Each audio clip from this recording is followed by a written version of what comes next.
নমস্কার বন্ধুরা, কেমন আছেন সবাই? Welcome to my channel cooking with Tanu. Anu রান্নাঘরে আপনাদের স্বাগত। আজকে আমরা দেখব ঠেকুয়া বানানোর একটি সুন্দর রেসিপি। এই ছট পুজোর প্রাককালে আমি বাড়িতে তৈরি করেছিলাম ঠেকুয়ার একটি সুন্দর রেসিপি। পারফেক্ট ঠেকুয়া বানাতে হলে আপনাদের দেখতেই হবে এই রেসিপিটি। চলুন আর দেরি না করে দেখে নেওয়া যাক সম্পূর্ণ রেসিপিটি।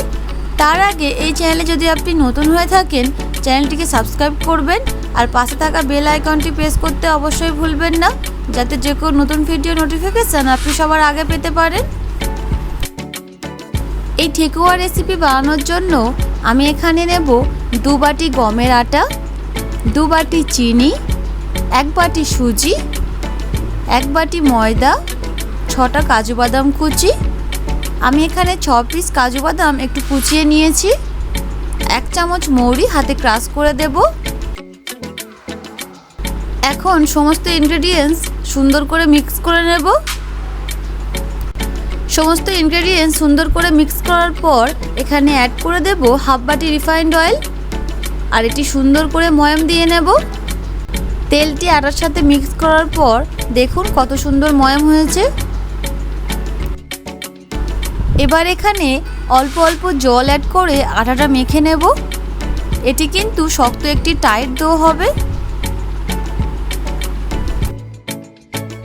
দেখুন কত সুন্দর দেখতে হয়েছে। এবার এটিকে একটি বোলে রেখে আধ ঘন্টার জন্য ঢাকা দিয়ে রেখে দেব।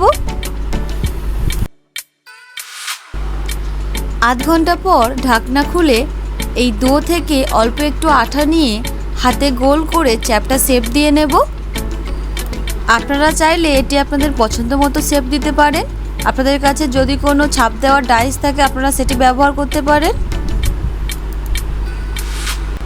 আমি এই ঠেকুয়াগুলোর ওপর একটা ফোর্ক দিয়ে ছাপ দেওয়ার চেষ্টা করেছি।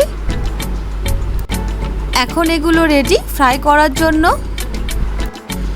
এবার একটি ফ্রাইং প্যান নেব, তাতে পরিমাণ মতো তেল দেব। তেল গরম হয়ে গেলে একদম লো হিটে ঘন ঘন উল্টে পাল্টে গোল্ডেন ব্রাউন কালার করে এটিকে ডিপ ফ্রাই করে নেব। ব্যাস, এটি এখন সম্পূর্ণ রেডি।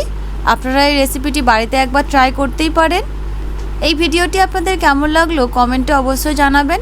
ভিডিওটি যদি ভালো লেগে থাকে ভিডিওটিকে লাইক আর চ্যানেলটিকে সাবস্ক্রাইব করতে একদম ভুলবেন না। দেখা হচ্ছে আপনাদের সাথে পরের ভিডিওয় নতুন কোনো রেসিপির সাথে। ধন্যবাদ।